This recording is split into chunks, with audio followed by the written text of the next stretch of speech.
O ble daeth DNA yr Cymru? DNA Michael Sheen. DNA Charlotte Church. DNA pob un ohonyn ni sy'n byw yma heddi. Mwyn cyrraedd y to presennol, mae'n gynnynau ni wedi bod ar daith epig drwy hanes. Fe fi newid ar ben newid. Ond wrth edrych yn ôl dros y cenedlaethau, dros y canrifoedd, mae'n bosib gweld patrymau cyson. Patrymau o fyw a bod. Patrymau o rannu a pherthyn. A phatrymau hefyd yn ein geneteg ni, yn ein DNA ein hun, patrymau oesol sydd i'w gweld yn glir heddiw. Ac wrth i lun y patrymau genetig hyn ar draws y blaned, rydyn ni wedi dangos siwt yn union rydyn ni'n perthyn i'n gilydd. Ond teg edrych tuag adre. Dros y flwyddyn diwethaf, rydyn ni wedi dadansoddi DNA mwy na 1000 o Gymru. Yr arolwg mwyaf erioed o gefndir genynol y genedl. A nawr, yn rhaglen olaf y gyfres, mae'r amser wedi dod i gyflwyno ein casgliadau ni. Mae'r pwysle sydd yn hyn wedi bod ar yn hen hanes, ar orffennol pell yn ceindeidiau ni.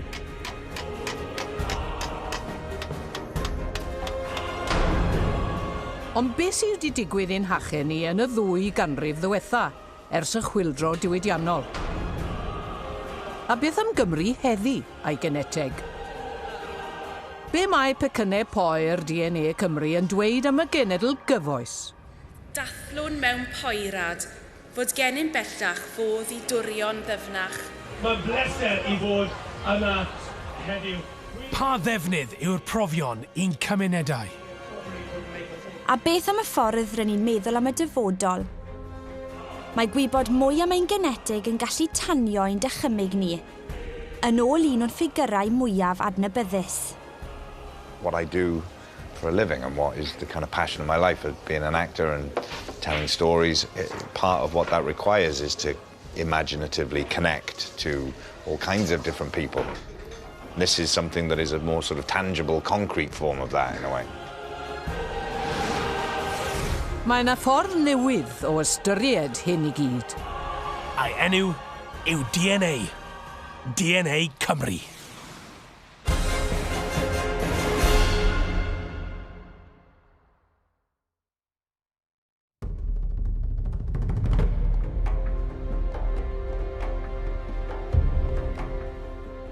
Edrychwch yn y drych.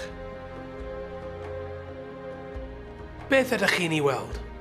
Wyneb wrth gwrs, ond rhywbeth arall hefyd. Hanes. Hanes personol.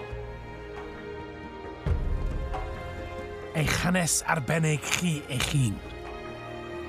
Ond hanes mwy hefyd. Hanes eich mam a'ch tad.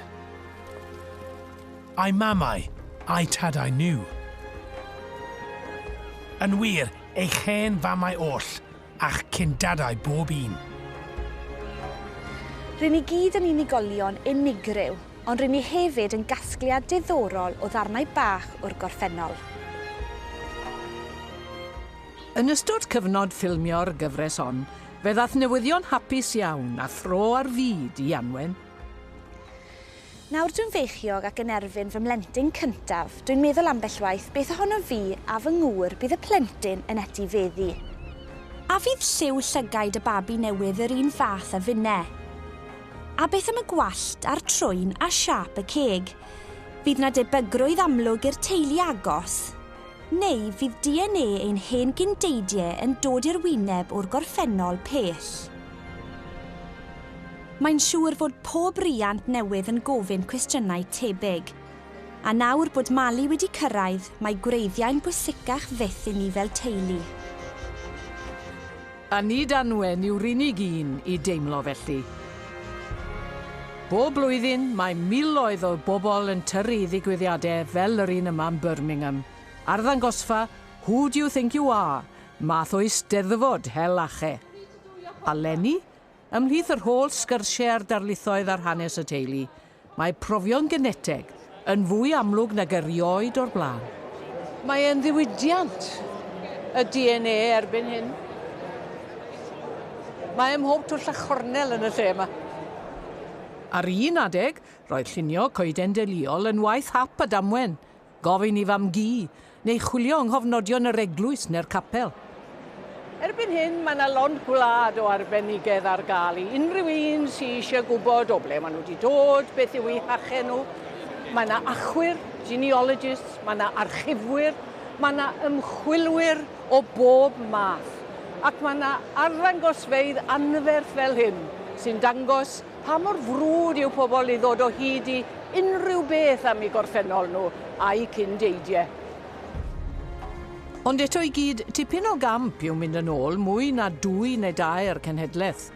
Yng Nghymru, fel yn llawer o wledydd eraill, mae penodau erchyll yn hanes ni wedi chwalu i bywyd miloedd o deuluoedd, gan i gwneud i'n anodd i ddilyn yr achau yn ôl, nac i ddod o hyd i feddau anwyliad. Mewn achosion felly, mae eisiau help arbenigol. Da o beth felly yw'r lle amlwg sydd gan Gymru yma yn arddangosfa Birmingham. Beryl Evans o'r Llyfrgell Genedlaethol yw un o'r arbenigwyr sydd wrth law i roi cyngor i bobl. And here are my top 5 tips for making the most of your visit to an archive office. Y Llyfrgell yw prif ganolfan hel ache Cymru. Mae'n brysur drwy'r amser gydag hymoliadau o bell ac agos. Ond mae fyddai tipyn bach mwy o waith cartre yn fuddiol i nifer o'r Cymru alltid sy'n galw heibio. Ni'n cael bob math o cwestiynau. Mae ambell un yn gweud, mae teulu nhw'n Jones yn dod o Gymru a chi'n gofyn ble, a sy'n syniad yno.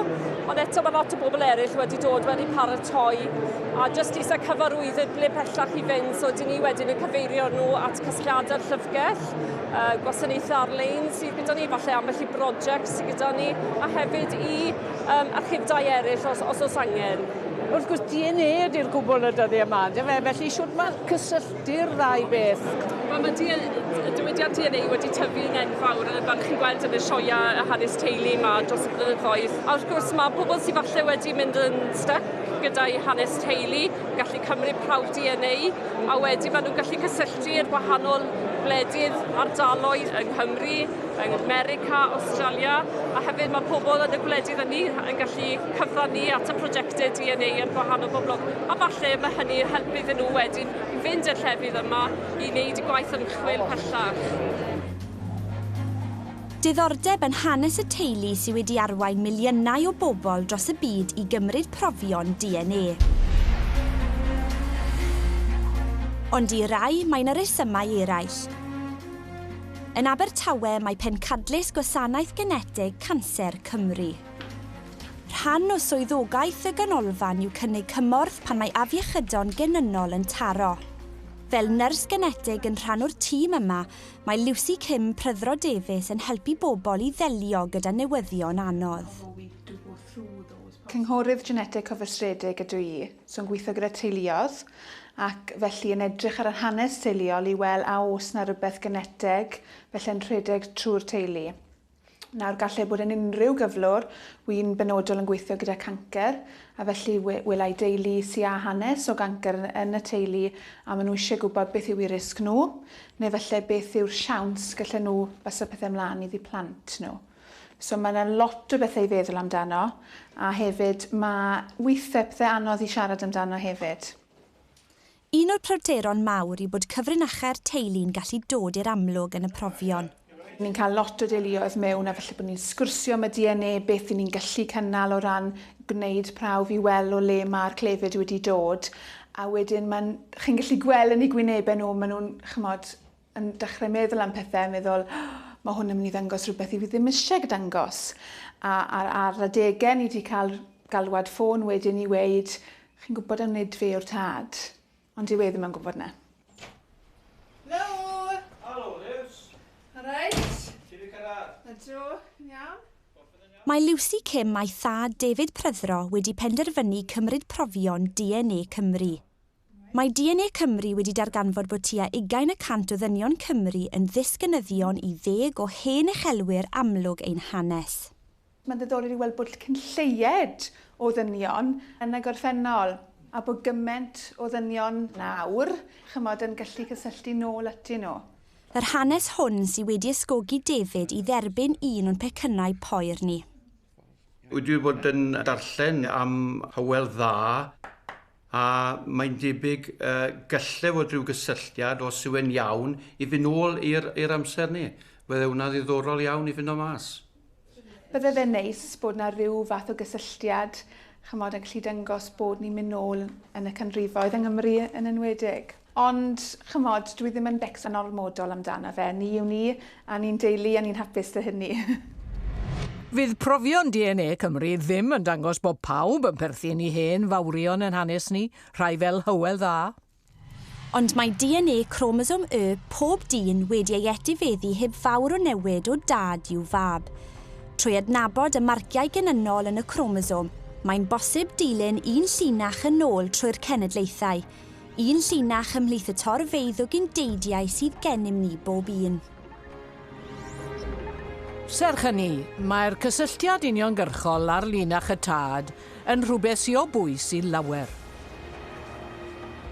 I think it's this idea of this link going back through time that interests people and excites people. I think people think about it, particularly for the Y chromosome, in the same way they think about their surname.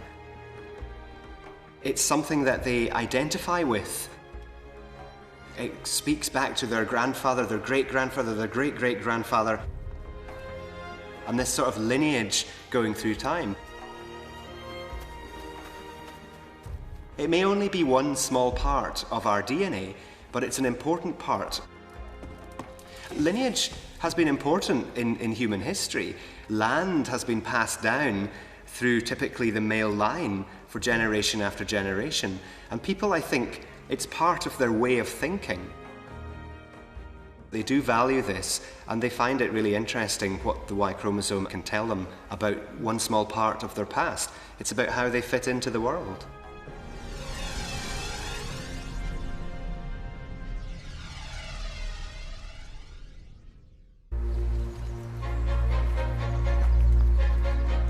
Cyn a chwyldro diwydiannol, pobl gwledig oedd y Cymru. Roedd y trefi yma'n fach ac yn araf i dyfu. Roedd y werin bobl yn byw ar y tir, heb grwydro ymhell o'i milltir sgwar. Roedd bywyd yn galed, a ffodus iawn oedd y fam oedd yn gweld pob un o'i phlant yn tyfu yn oedolion.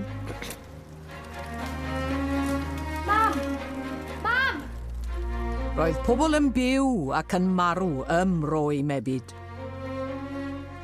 A'r bywyd sefydlog yma sy'n gyfrifol am barhad y patrwm o farciau DNA sy'n unigryw i Gymru. Gwilym! Gwilym, ti'n yma gyflym? Mae DNA Cymru'n gallu datgelu bodolaeth clysterau genynol yng Nghymru heddiw ar linach y fam. Clysterau sydd hyd at 50 o weithiau yn fwy cyffredin yma nac yn Lloegr.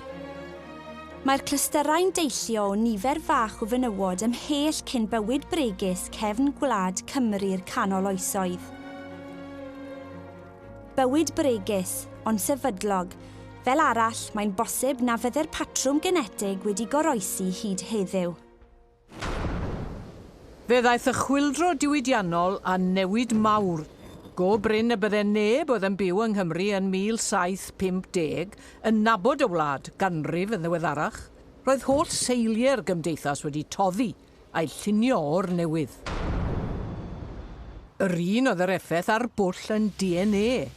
Roedd Copperopolis, Abertawe, eisiau gweithwyr yn ei miloedd. Roedden nhw'n cyrraedd o gefen gwlad Cymru ac o Loegr ac Iwerddon.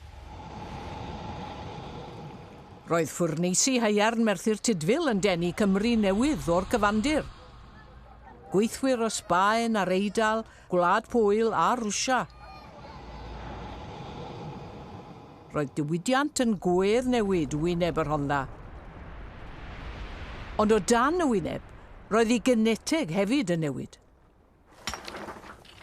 Erbyn 1914, roedd 250,000 o ddynion yn llyfurio ymhellai glo Cymru. Ac roedd DNA Rhondda yn troi'n fwy ac yn fwy amrywiol, gyda phob cenhedlaeth newydd. Ac nid yng nghymoedd y Rhondda'n unig. Roedd pobl yn dod o bobman, wrth i'r maes glo ymledu ar draws Morgannwg a Gwent a'r rhannau o Sir Gar. Mae'n rhaid bod rhai o'r marciau gynnynol rydyn ni'n gweld ym mhrofion DNA Cymru ar ddynion heddi wedi ymddangos yng Nghymru am y tro cyntaf, fel y canlyniadur mewnfudo. A doedd dim stop ar y chwyldro. Wedi'r copr a'r haearn a'r glo, y diwydiant dir oedd yr olaf i droi pwll ein DNA, gyda thon newydd o fido. Yma ym Mhort Talbot, roedd stad anferth Sandfields yn codi yng nghysgod y gweithfeydd. Cyndeidiau'r actor Michael Sheen oedd ymhlith y gweithwyr a ddaeth i'r dref. Roedd teulu ei dad wedi dod i Gymru o Iwerddon, ond heb os, Port Talbot yw cynefin Michael. This is the place I have the most personal, meaningful connection to in the world. It's where I keep coming back to. It's where my parents still live. It's where I went to school. It's where I started in youth theatre. It's where I first got a passion for acting. It's where I have the biggest connection to a sense of community. It's where I came back and did The Passion, which was the most sort of meaningful project I've ever done in my life, about the town and about my life in the town and the people I know. And so it's somewhere that always kind of refreshes me to come back to and rejuvenates me and re-energizes me, and it's home, simply as that, really. Mae Michael wedi dod i'w hoff glwb lleol. I dderbyn canlyniad ei brawf DNA Cymru. Dwi ddim yn gwybod llawer am hanes teulu ei dad cyn iddyn nhw ddod draw o Iwerddon. Mae'n awyddus I glywed I ba grŵp genetig hynafol maen nhw'n perthyn. They all sound like roads, but you are R1B, and it turns out that it is a very Irish marker, indeed. Mae'r prawf wedi dadansoddi marciau gynynnol Michael, marciau sy'n tarddu o un o'i gyndeidiau miloedd o flynyddoedd yn ôl. Mae gwyddonwyr yn defnyddio'r enw haplogrŵp ar gyfer pobl sy'n rhannu'r un marciau gynynnol. Wrth fapio taith teulu dyn o gwmpas y byd hynafol, maen nhw'n rhoi llythyren arbennig I bob haplogrŵp gwahanol. Wrth un grŵp fentro I gyfeiriad newydd a cholli cyswllt gydag eraill, mae'n rhaid ychwanegu'r rhif i'r llythyren I ddynodi marc gynynnol newydd sy'n unigryw iddyn nhw. Ddyddiau yma, mae is-haplogrŵp Michael Sheen yn fwyaf gyffredin yng Ngorllewin Iwerddon, ond mae'n nodweddiadol o un o'r symudiadau pwysica yn hen hanes Ewrop. 4,500 o flynyddoedd yn ôl, o'i beria yn y de, ar draws môr yr Iwerydd, roedd rhwydwaith o fasnach yn ffynnu oedd yn dod â phobl newydd I Ynys Prydain ac Iwerddon. Y meistri metel cynta, pobl y biceri. Mae'r enw'n dod o'r potiau cain roedden nhw'n ei ddefnyddio yn ei defodau a'i bywyd beunyddiol. Roedden nhw'n symud ar draws y byd hynafol ac roedd ei sgiliau cynhyrchu copor yn gwedd newid trefen y gymdeithas yng Nghymru ac Iwerddon. I'm really glad that my history is both rooted in one particular set of people, the Celts. That's really important to me. But on the other hand, that there is this kind of wandering group who are moving through Europe, around Europe, connected to different parts of Europe. I love that. I love the idea of us as a people as being all interconnected, but also, you know, especially at the moment where there's so much emotive talk about immigrants and refugees and migration. I mean, it's a completely false sense that we have these borders, these things that keep us apart. We're actually one people, constantly moving around and interconnecting with each other in different ways, and I think anything that kind of helps us to have an emotional connection to that is a great thing. Mae rhywbeth yn hint pobl y biceri a'i doniau arbennig yn ysgogi Michael I feddwl am y grefft sydd ganddo fe ei hun fel actor. The force that through the green fuse drives the flower drives my green age, that blasts the roots of trees is my destroyer, And I am dumb to tell the crooked rose my youth is bent by the same wintry fever. The force that drives the water through the rocks drives my red blood. That dries the mouthing streams turns mine to wax. And I am dumb to mouth unto my veins how at the mountain's spring the same mouth sucks. Part of what I do for a living and what is the kind of passion of my life of being an actor and telling stories, part of what that requires is to imaginatively connect to all kinds of different people. You know, I think that's the way my life has gone, is that I've pursued the idea of empathy and connecting out to other people, and this is something that is a more sort of tangible, concrete form of that in a way. Michael, we haven't just looked at the deep past, we've also looked at the last 6 to 8 generations, and we've looked at all of your ancestry, not just your Y chromosome and your mitochondrial. And you are very European indeed. Look at this. This is a chart, and look at that, you're 75% European. Wow. I mean, you know, we've tested lots of people who've got a lot of North Asian in them, but you are so European, you blink at it. That's great. I mean, it's fantastic to know that, to feel anything that makes you feel, I think, makes me feel more connected as to European, I think is a really great thing. Having a kind of an emotional connection to this story. It's going to take a while, and it, you know, as it starts to kind of connect imaginatively as I find out more about it.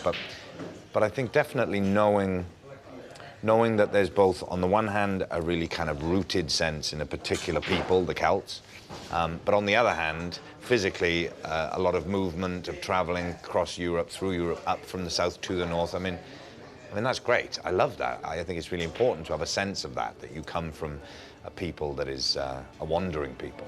That's great. And I am dumb to tell a weather's wind how time has ticked to heaven round the stars. And I am dumb to tell the lover's tomb how at my sheet goes the same crooked worm.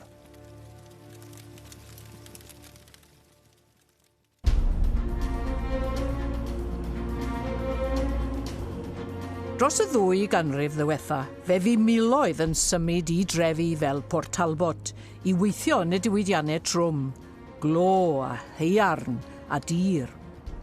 Roedden nhw'n dod o bob cornel o Gymru a thu hwnt. Yn ei plith, roedd teulu'r actor Michael Sheen, ac mae adroddiad DNA Cymru yn datgelu bod llinach ei dad yn un Gwyddelig hen iawn. I take great pride in being Welsh and being a Celt, more generally, and so knowing that I've been a Celt for a very, very long time is great. I like that. Wrth symud o Iwerddon I Gaerdydd yn wreiddiol, fe ddaeth hen daid Michael Sheen yn rhan o dwf aruthrol y ddinas yn sgil datblygiad maes glo De Cymru. Erbyn dechrau'r rhyfel byd cyntaf, dyma borthladd mwyaf byd o ran allforio glo. Ac mwyn i'r glo fynd mas, roedd yn rhaid i'r morwyr ddod mewn. A gyda nhw, wrth gwrs, ei DNA. DNA o 4 ban y byd. Fe ddaeth ardal y dociau, Butetown neu Tiger Bay, yn enwog am ei chymysgedd hapus o bobl di a gwyn. Butetown was a profoundly intercultural, multicultural community with a huge amount of tolerance. I know a black woman in Butetown who could speak rather good Norwegian. She was not Norwegian, she was a cosmopolitan.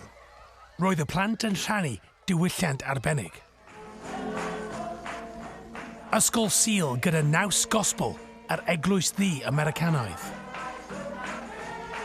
Gorymdeithiau Mwslemaidd wedi seilio, credwch neu beidio, ar arferion Catholig Gwyddelod y Bai, hen gydwladwyr teulu Michael Sheen.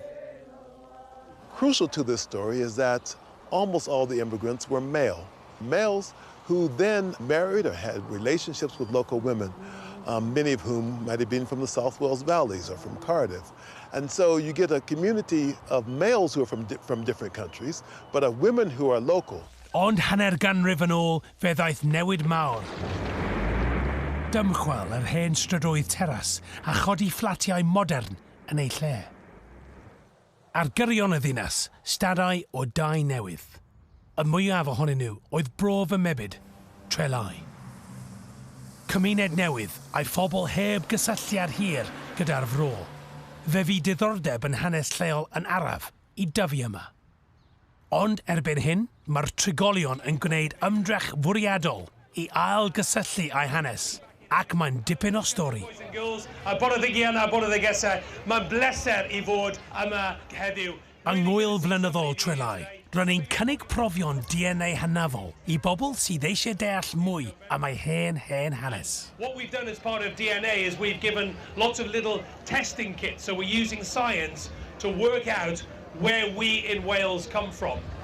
Dyw nifer y profion ddim yn ddigon i greu darlun cynhwysfawr gwyddonol o boblogaeth Trelai. Ond y gobaith yw ysgogi diddordeb yn yr hyn sydd gan y bobl yng nghyffredin o ran hanes hynafol ei geneteg. Uwch ben y tai, mae olion hen fringair o'r oes haearn, ac mae DNA Cymru yn gweithio law yn llaw â phrosiect Caer, sy'n helpu'r trigolion lleol i ddeall arwyddocâd yr olion. Mae archeolegwyr Prifysgol Caerdydd yma i gynnig cyfle i drigolion yr ardal bali yn ddyfnach i'w hanes nhw eu hunan. Wel, o'n i'n ymwybodol bod yna rhywbeth yma ar enw Caer wrth gwrs, ond o ddim clyw, ddim clem bod e mor bwysig a mor hen a'r darganfyddiadau maen nhw'n neud nawr, a ni beth yn disgwyl wneud o'r stepen y ddrws chwaith. Ni wedi dechrau draw fel wneud sifio, a ni wedi ffeindio potri a esgyrn. Mae Poppy sy'n gweithio yma wedi ffindo rhywbeth, bwyell. Helo Poppy, siwmai. Pa mor hen yw'r bwyell? Mae'n 5,000 o flynyddoedd. 5,000 o flynyddoedd yn ôl. Syfrdanol. Waw. Prawf bod hanes dynol y fro'n ymestyn ymhell i'r gorffennol. Mae hynny'n enyn balchder newydd ymhlith bobl ifanc Trelai. Teimlad hollol arbennig. Os chi'n ffeindio rhywbeth efallai neb arall wedi ffeindio, chi wedi darganfod hanes newydd. Dwi'n meddwl mae'n gallu newid agwedd pobl tuag at Elia Caera, a fwy o pobl yn parchu Elia Caera. Fel bod nhw'n hollol newid i agwedd am yr ardal achos... Mae'n rhywbeth gwahanol bod nhw ddim wedi gweld. Cyffwrdd â hen hanes y fro fel hyn, a'r posibiliad o fynd yn ôl i'r un cyfnod yn ei hanes personol nhw'i hunain, trwy gymryd prawf DNA Cymru. Mae hyn yn cynhyrfu gwirfoddolwyr o bob oed. This was built by your people, and the DNA just confirms that this is part of who we are. Mae un o ferched y fro sy'n ymweld â'r prosiect heddi yn dod â phersbectif ehangach. O ran ei phrofiad yn Senedd Ewrop dros y blynyddoedd. Wel, ges i'n ngeni Ann Magu yma yn Rhylai, oedd yn had i'n vicar yma am dros 30 o flynyddoedd, a gath yn heili i gyd i Magu yma, felly mae'n gwreiddiau ni'n ddofn yma, a yn sicr, dwi dal i raddau meddwl am hwn fel yn sicr y lle ges i'n profiad gwleidyddol, a ymwybyddiaeth gwleidyddol yn dod o Rhylai. Dosi Lee, ie. Elsie Copeland? Doedd dim lot o bobl o lliwiau gwahanol yn yr ardal. Doedd ei ddim fel y dociau yn yr ardal yma. Ond mae pethau'n newid yn raddol, ond yn sicr mae'r ymwybyddiaeth o gymuned yn un gryf iawn. Eisoes mae DNA Cymru wedi sefydlu bod cyndeidiau hen drigolion y Fringaer wedi symud yma o lefydd pell iawn ar draws y byd yn afol. I yluned felly, mae gan y profion a'r pali arwyddocâd arbennig ar hyn o bryd. Yn enwedig ar cyfnod fel hyn, lle ni'n gweld cymaint o bobl yn dod o wledydd eraill, yn dod mewn ein gwlad, ni'n gweld pobl yn treol dianc o'r Affrig a dianc o Syria ac ati. A mae rhaid i ni fod yn ymwybodol ein bod ni hefyd ar ryw adeg wedi dianc, yn bod ni hefyd yn fewnfudwyr, a does braidd neb wedi dod yma yn wreiddiol. Felly, dwi yn meddwl o ran yn ymwybyddiaeth ni, nid jyst o ble ni wedi dod, ond o ble ni'n mynd yn y dyfodol, bod rhaid ni ddeall yn bod ni'n gorfod byw mewn byd sydd yn dal i symud, sydd yn dal yn gweld pobl yn mewnfudo o wledydd tramor, a mae hwnna'n dal i fynd ymlaen, ond dyw e ddim yn rhywbeth newydd.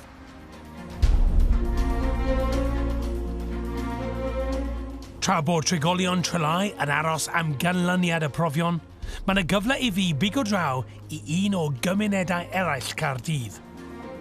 Treganna. Byse bywyd yn y ddinas ddim yr un peth heb llefydd fel hyn. Caffis bach lleol, rhywle I gael paned a clonc. Helo Victoria, eisiau ma'n mynd? O, da iawn, diolch. Nice I weld ti. Popeth iawn da? Ydy, gret iawn. Ti wedi bod yn brysur? Ydy, yn brysur iawn. Mwynhewch? Diolch yn iawn ti. Croeso. Wel, profiad fel na sy'n rhoi greiddiau I chi. A dwi yma heddi I gwrdd â rhywun sydd yn bendant yn teimlo yma yng Nghaerdydd mae ei greiddiau hi. Hello Charlotte, hi, nice to see you. Are you okay? Mae Charlotte Church am glywed beth sydd gan ei ffrawf DNA Cymru I ddweud am hen hanes ei theulu. How important is family to you as well then? My family is like most people, is the be all and end all really. My kids are amazing, they're my lifeblood and yeah, they're incredible, but also all my extended family, my nana, my bamp, my mum, my dad, my auntie, my cousins. We've got a massive family. But, you know, lots of people don't know their 5th and 6th cousins and all that. I do, I know them all. And they're all dotted around Fairwater and Canton and round and about. So you have a big family, so you've obviously done the family history thing then. So, like a lot of people these days, you're fascinated about where Charlotte Church comes from. Yeah, I suppose my nana's sort of looked a lot into family trees and little bits and bobs of genealogy, but there's only so far you can get with the internet and whatnot. What she has found out thus far has been deeply shocking. There's a lot of headiness in my family, so I don't feel so alone. Kimbalod, are you ready? I am ready. Are you ready? Wow, okay. So my empty DNA subtype is HC1, which is part of the haplogroup Western Refugees. Okay, what's that mean? Mae'n gwestiwn da. Yn llefydd fel y Pyreneiau roedd pobl hynafol gorllewin Ewrop yn dod o hyd I lochesau yn ystod oes yr Iâ. Mewn llefydd fel hyn roedd hen famau Charlotte yn cysgodi rhag yr oerfel mewn ogofeydd. Mae yna gofnod o'i bywydau ar furiau cartrefi yma yn y de, wrth i'r gaeaf parhaol deyrnasu dros diroedd gogledd Ewrop. Roedd yn rhaid mentro tu fas I hela'r anifeiliaid oedd yn goroesi yn y tywydd rhewllyd, y mamoth a'r hyena, y carw, y blaidd a'r arth. O'r diwedd wrth i'r Iâ doddi, roedd y menywod a'i teuluoedd yn gallu meddwl am symud eto i'r gogledd, a dyna sut y daeth pobl yn ôl I Gymru. Mewn amgylchiadau eithafol, roedd menywod llochesau'r gorllewin wedi llwyddo I oroesi. Nice. Nice. And look at you. Yeah. Extremely successful. Yeah. So now your kids can run around the playground tomorrow and say, my mum is from the Western Refugees. Yeah, the Western Refugees. Obviously, all of the other kids would look at them blankly, being like, okay, fine, go play catch. Oh, wonderful, Charlotte. Lovely to see you. Thank you so much. Thank you. Thank you very much. Diolch yn fawr iawn. It's been my pleasure. Diolch yn fawr iawn. Thank you very much. Thank you. Mae'r brif ddinas yn frith gydag hanesion gwahanol. Hanesion personol, hanesion cymunedol, hanesion genetig. Caerdydd, Caerdydd, dyma ni'n rapio'n rydd. Caerdydd, Caerdydd, we are rapping free. I ddathlu'r amrywiaeth, mae DNA Cymru wedi meddiannu canolfan y millenniwm. Mae plant y ddinas yma I fynegu balchder yn ei hetifeddiaeth genetig amryfal, a hynny ar ffurf rap. Caerdydd, Caerdydd, dyma ni'n rapio'n rydd. Caerdydd, Caerdydd, we are rapping. Ac mae canlyniadau DNA Cymru yn barod i'w cyflwyno I gynrychiolwyr y prosiect sy'n mor agos at galon Jason. A dyma rai o'r bobl sydd wedi gwneud y profion. Maen nhw'n dod o July yng Nghaerdydd, wrth gwrs. Dyma ni, boys. Here we are then, boys. The moment you've been waiting for. Braf yw rhannu clecs gyda chymdogion ar hen fro. I wonder how close we're all related, boys, seeing as we're all from Ely. Yeah. Well, you went to the same school. We were. You live around the corner to me. That's right, I did. Yeah. And I probably walked on your farm. That's right, yes. Yn ôl y disgwyl, amrywiol iawn yw'r canlyniadau o drelau. Ond yn yr amrywiaeth mae yna wers. Mae'n tanlinellu pwynt Eluned Morgan. Mae eisiau cofio taw mewnfudwyr oedden ni gyd ar ryw gyfnod yn hanes. I feel like a pioneer, descended from these people that moved up from the southern Europe when the Ice Age was receding. They were pioneers. They made the land. They shaped it as it still is, and I think that's something I can feel proud of. You know, a sense of continuity going back thousands of years. I mean, that's amazing. These days, trying to find out. Addas iawn felly oedd cyfuno datgelu a thrafod a dathlu'r noson gyda chyfraniad y bardd, Mary George. A gwelwn, mae dod yn Gymru wnaethon felly. Dod i ddysgu yma o hyd, a dod i deimlo yr hyn a deimlon. Dysgu ymladd dros yr hyn a gredwn. Iawn. Ond dywedwch chi, o ble ddaeth ein hiraeth?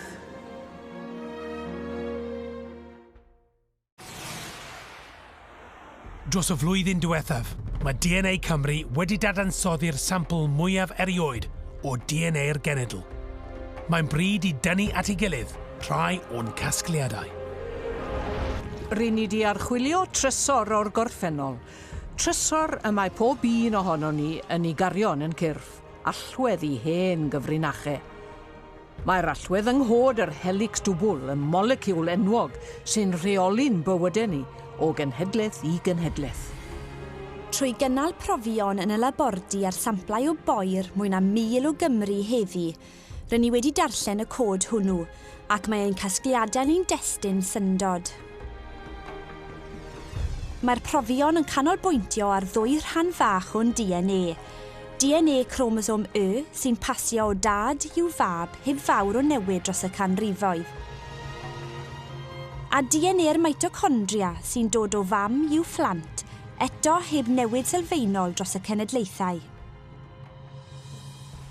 Mae gwyddonwyr wedi dilyn y 2 ran fach o'r DNA yma yn ôl yn ddidor i gyfnod cynhara oll hanes dyn ar wyneb y ddaear. Fe aeth DNA Cymru i'r dyffryn hollt, the Great Rift Valley, i weld man genid yn olryw. Y gwir yw yn bod ni gyd yn perthyn i'r un teulu. A theulu o Affrica yw hwnnw. Roedd ffrwd y teulu yn llifo i bob cornel y cyfandir, ond yn Affrica roedd yn aros. Yna rhyw 60,000 o flynyddoedd yn ôl, fe gymerodd grŵp bach o bobl eu camau cyntaf ar siwrnau epig. Unwaith eu bod nhw wedi gadael Affrica, roedd pobl yn ymledu'n hynod o gyflym trwy'r byd hynafol. Roedden nhw'n mynd â'i DNA i bob cyfandir ac i'r wlad rydyn ni'n nabod fel Cymru heddiw. Mae olion y claddu yn Paviland Bro Gwyr mwy na 10,000 ar 20 o flynyddoedd yn ôl gyda'r hynna yng ngorllewin Ewrop. Ond wedyn fe ddaeth oes yr ia, roedd yn rhaid yn cilio tua'r de. Yn ôl ein profion ni, mae canran uchel o DNA mitochondria Cymru heddiw yn deillio o'r menywod oedd yn ceisio lloches mewn llefydd fel hyn, nes bod yr ia'n dechrau toddi unwaith eto. Wedyn, fe ddaeth ton ar ôl ton o fewnfudwyr i Gymru. Yr helwyr cynnar yn byw ar blanhigion ac anifeiliaid gwyllt. Y ffermwyr cyntaf yn dod ag amaeth yn setlo ac adeiladu eu henebion mawr. A phobl y beceri, meistri cyfrinach toddi metal. Ar rhwle yn eu plith nhw, mae'n debyg, fe aned bachgen gyda marc genynol arbennig. Marc sy'n dal yn gyffredin iawn ymysg dynion Cymru heddiw yn ôl ein profion ni.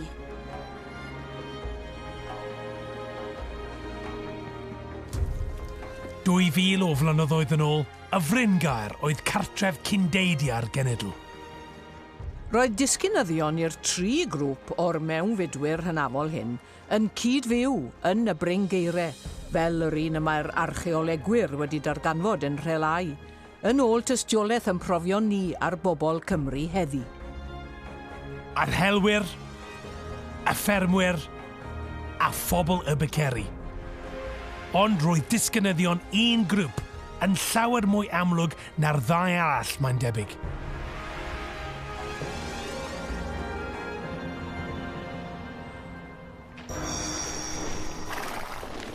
Fe ddaeth byddin Rhufain i chwalu hen fyd y Fringair. Ond mor ddylanwadol oedd y Rhufeiniaid, mae'n anodd dod o hyd i'w DNA nhw erbyn hyn ym mhwllyn genetig y genedl. Wedi'r Rhufeiniaid, fe bwysodd y Sacsoniaid ar Gymru. Ond mae profion DNA Cymru wedi cadarnhau bod clawdd offan ffin enetig yn ogystal â ffin wleidyddol. O ran y marc genynol allweddol a gododd ymhlith pobl y Beceri, mae gwahaniaeth mawr ar ddwy ochr y clawdd.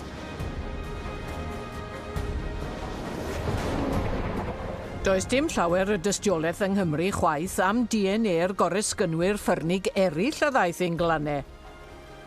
Ond mae nifer o Gymru heddi yn glynu at y syniad bod gwaed y Vikings yn llifo yn ei gweithiennau o hyd. So siop chips berla, a gwynt y môr yma di codi isio bwyd mynd afnadwy neu. Roedd DNA Cymru yn llwyddo i ddod o hyd i gysylltiad posib rhwng y Normaniaid ac un o'r harwyr ni heddiw o ran prawf DNA Alun Wyn Jones. Ac i dystiolaeth bod un o drigolion Llangwm yn Sir Benfro yn ddisgynu ddisylfeinwyr y pentre a ddaeth o Flandris. So he's got to be connected to the Delaroche, the founders of the church and the village. A beth am hen arweinwyr y Cymru, y tywysogion a'r uchelwyr? Mae un o'n canlyniadau mwyaf ysgetwol ni yn ymwneud â nhw.